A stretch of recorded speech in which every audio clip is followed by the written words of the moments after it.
We're good? Yep. Hi, everybody on Facebook Live. Big Jam, Aaron V, Brian Knobs. You good there with the headphones? No, my Probably off to the right there. Yeah, you hearing that? We're getting one of the Okay, we got it. Got That's audio there? with the nasty Yeah, boys. that's it. Come on, Ryan. You got to make sure he's set up. He'll just- I know. You guys had so many moves. Ladies and gentlemen, in studio, Brian Knobs, the Nasty Boys. Whoa, what's happening? What's happening, guys? It's great to be here. This is freaking awesome, dude. This is awesome. I mean, this is like the pre-storm before the storm brewing that's headed this way in April. That's all I can say about that. Legends of Wrestling Detroit. Yes. And Reliving my youth right now. it's so funny how everybody, and we were looking at the list of people, and to have you guys there, but we were talking about the different wrestlers and how there's a reaction to them. Obviously, Ric Flair Right. is Ric Flair. Yeah. One of the Sting is greatest Sting. of all time. Right. But the one that you got, your voice changed yesterday, Aaron, when I mentioned Ricky Steamboat. Oh my goodness. Ricky the Dragon Steamboat, Oh, yeah. another Hall of Famer, a very great gentleman, and one of the best wrestlers in our business. I mean, he can really go out there. I mean, WrestleMania 3 still, his match against Macho Man goes down as one of the greatest matches of all time. That's what I was going to ask you. Like, you hear so much about like wrestlers, how you are, your persona. You guys as the Nasty Boys, obviously, the stories about keeping that persona up even after the match, or the legendary stories. Right. Was Steamboat, is Ricky that kind of guy? He just seemed like the most stand-up, nicest guy, and you hated it when he lost. Yeah, no, he really is. He's that kind of guy. Really nice guy. Loves talking wrestling. He's been doing it his whole life, and also, when he gets out there, he gives it all he got. He wants to have the best match on the show, and he was taught that. Believe it or not, Ric Flair and Ricky the Dragon Steamboat both went to the professional wrestling school me and Sag went to back in the day, and that was Vern Gagne's. I didn't know you went to Vern's. Yeah, Vern Gagne's school up in Minneapolis, and if anybody saw the ESPN, doc on Ric Flair, they didn't want you to get pass and go through the wrestling school. They wanted to torture you, beat the living hell out of you, so you quit, and that was the thing. And it also taught you respect for the business. But what both Ricky the Dragon and Ric Flair were talking about were, how punishing it was. And, Stairs? What was always? I remember seeing that one thing. Like up you were and running down, stairs? up and down the stairs, and who trained? It was so funny. Who trained our camp? Who was in charge of it was Brad Reagans. He was a bronze medal winner for the Olympics in '76, and in '84 he coached Jeff Platnick to a gold medal in Greco-Roman. So for 3 months, we actually wrestled on Olympic mats, and there was no wrestling ring ever brought out. And I'm like, did we sign up for the right school here? I'm learning how to be an Olympic wrestler here.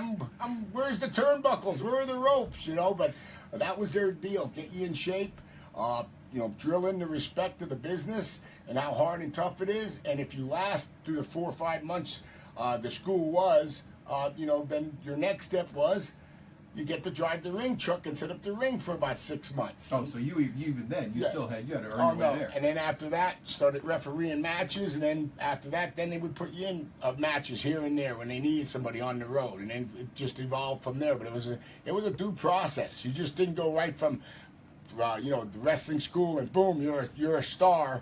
They did make you pay your dues. Did they give you that respect for the sport? Oh yes, definitely. And we had the respect for the sport right when we were finished with wrestling school, right after we threw, we called it camp at the time, but after you were through out of there after 5 months, you definitely had respect, because from guys like Billy Robinson and Ray Stevens and Wahoo McDaniels, guys that would come down to the school after Brad had tortured us for about 4 or 5 hours.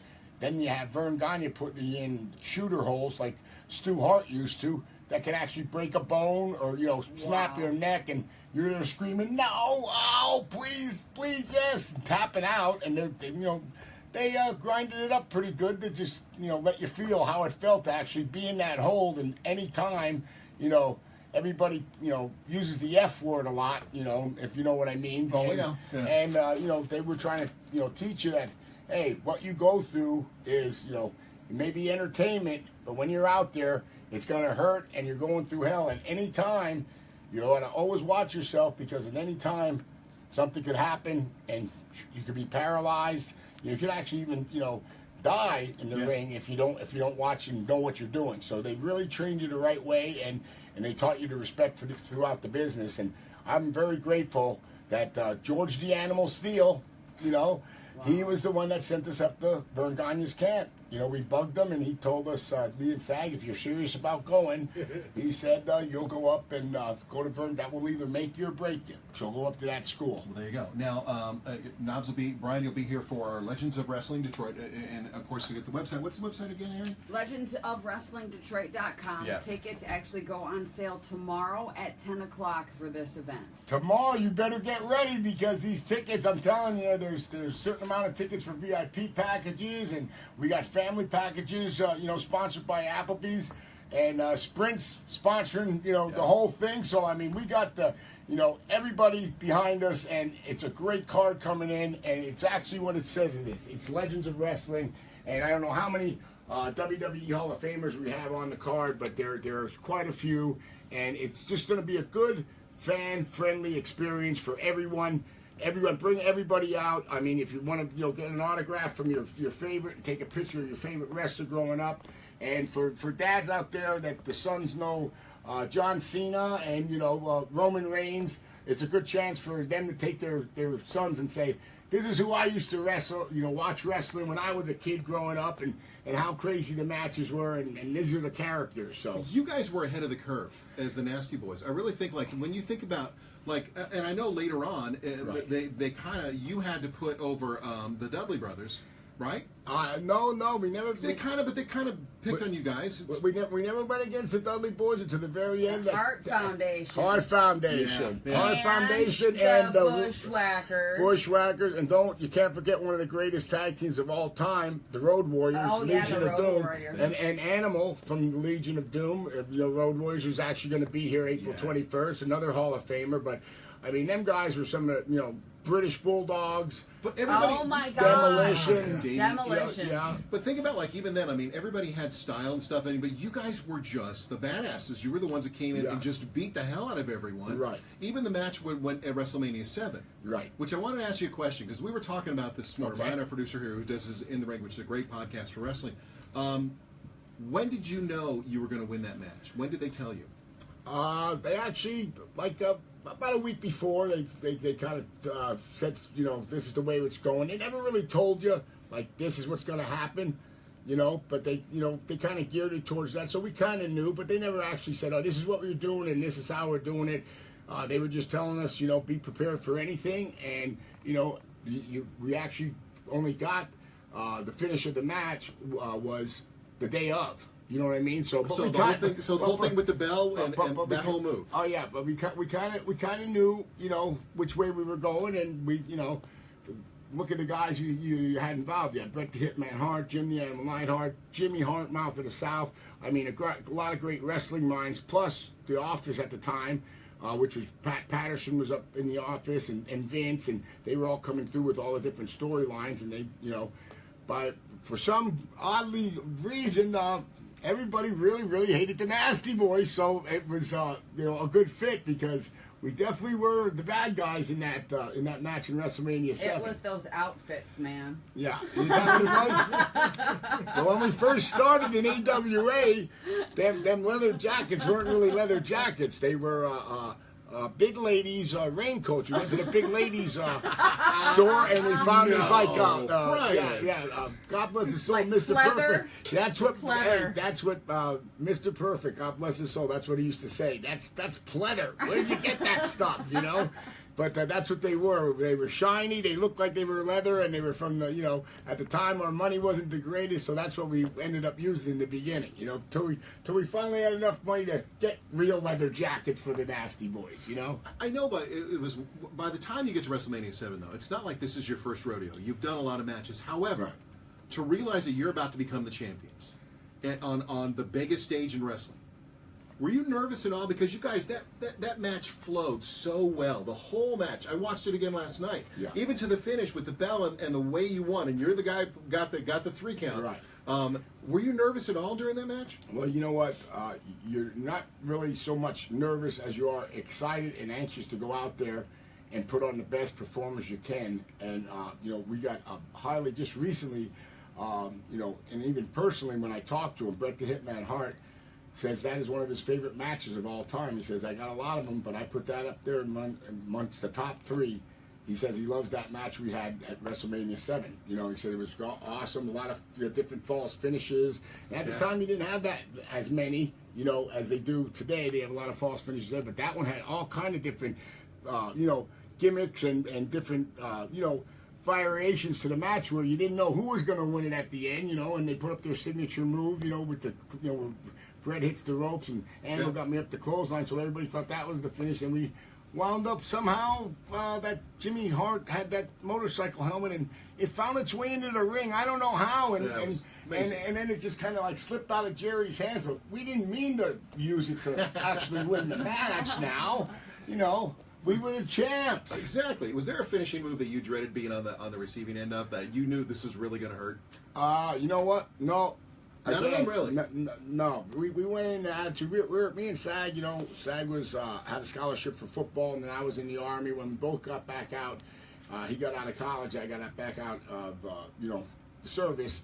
We, you know, from Allentown, PA, and we raised hell a lot. We were getting a lot of trouble, so a good friend of ours at the time in Detroit probably knows him very well. I don't know how fond they are of him because he was your GM for a long time, but Matt Millen. Yeah. And at the time he was playing for the Raiders, and he told us, he said, you know, you guys need to try to do something. And he said, well, how about that pro wrestling? You know what I mean? And we went, well, hey, that's a good thing. You know, let's try. Matt Millen got you into pro wrestling. Well, he's the one that kind of pushed you that said, direction. Knobs, yeah, because I always watched it growing up, and it was always WWF at the time. And, you know, and SAG watched it also, and they used to do TVs close to us, so we used to go out, and we were very much like, you know, superstar Billy Graham, Bob Backlund, you know, Bruno Sammartino. Yeah, and you know, had a good group of guys, George the Animal Steele, and, you know, we said, well, hey, that's a good idea. Let's try that. I thought that would be a, you know, we had our own sayings and thinkings going on. We actually came in with these hairstyles. So coming into Vern Gagne School with these hairstyles, the first thing everybody thought was, what are they trying to look like, the Road Warriors? Who are they trying to Road Warriors? And by the looks of our bodies, you know, we definitely weren't the Road Warriors. And at the time, we didn't get the Road Warriors as much because we got the WWF there in Allentown, PA. So we didn't see too much of AWA at the time, right, of who they had. And at that time, I think the Road Warriors were in the NWA. But it's so funny that we already had our mindset of a different name, and you know, we were thinking of something like the Mercenaries, like with an army gimmick when we were first getting out. And Vern Gagne's daughter went out with us. And the next morning, she called us. We were in the office, and she calls us in the office, and she goes, you know what, I want to tell you guys something. You want to call yourself something like the Mercenaries or have like some kind of army gimmick, but I went out with you guys last night, and you know what? You guys acted like a bunch of nasty boys. And me and my partner looked at each other and went, that's a good name. That was it. And that was it. Yeah, and usually back in the day, they didn't put two young guys out of camp, even though me and Jerry grew up with each other. We've known each other since we're 10 years old. They usually put a veteran with a younger guy. It's true. You're right. I forgot about that. It always seemed to balance out that way, right? Yeah, and then you know, they put us together, and then we learned our trade. We went from, you know, AWA down to Mid-South, down to you know, down to the Jarrett and Jerry Lawler, Jerry Florida, King, Tennessee, that kind of Tennessee, that whole circuit. Yeah, Tennessee, that circuit. Then we went back up to the AWA. But when we finally got to WCW, at the time nobody wanted to wrestle the Steiners, you know, because they were, you know, Michigan and you know, good wrestlers, real wrestlers, collegiate wrestlers, champion collegiate wrestlers, and football players, and they could throw you around, and they were hurting a couple guys, and they asked us, hey, would you want to go against the Steiners? You know, and we said, yeah, hell yeah, why not, you know? And we were, you know, barroom fighters from PA, so, you know, they were flipping us around every which way we can, and every kind of suplex known to man, whether you wanted to go or not, you were going, because they knew what they were doing. And we get right up and punch them right in the mouth, and we got along with them good, and the matches turned out phenomenal. And in that, we had that great match with them at Halloween Havoc. In 1990. Oh my God, I forgot. That was a fantastic match. Yeah, man. and that match there is the one that got us to the WWF, because Hulk Hogan called me about 3 days after that and said Vince McMahon wants to talk to you guys and he wants to bring you up. Right away, coming from Hulkster, I thought, that's BS. That really. And then all of a sudden, 3 days later, Vince called and made us an offer, and the rest is history. And I really must say, moving to the WWF, that really trademarked us and solidified us in the world of pro wrestling, winning the WWF Tag Team Championships of the world at WrestleMania 7. Well, I know Ryan. We talk about it too, Ryan. That our producer Ryan in here again. We'll say bye to everybody on Facebook Live here, but I want to make sure.